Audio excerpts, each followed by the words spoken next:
सबसे पहले बात करेंगे सुप्रीम कोर्ट के आईनी बेंच में 25वीं आईनी तरमीम के खिलाफ केस की समाअत। वकील दरखास्त गुजार ने कहा, हमने 25वीं आईनी तरमीम को सुप्रीम कोर्ट में चैलेंज किया।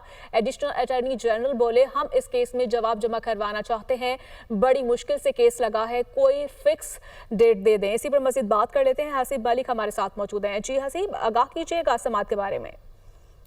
ये 25वीं आईनी तरमीम का मामला है जिसके खिलाफ दरखास्त दायर की गई थी, जिसके ऊपर आज 5 रुकनी आईनी बेंच जो कि जस्टिस अमीनुद्दीन खान की सरबराही में समाअत कर रहा था, उसने समाअत की है। और वकील दरखास्त गुजार जो थे वो अदालत पेश हुए थे और उनकी जानिब से अदालत को आगाह किया गया कि 25वीं आईनी तरमीम को हमारी जानिब से चैलेंज किया गया है, जिसके ऊपर एडिशनल अटॉर्नी जनरल जो है आबिद रहमान, उनकी जानिब से अदालत को बताया गया कि हम इस केस में जवाब जमा करवाना चाहते हैं, इसलिए हमें थोड़ी सी मोहलत दी जाए।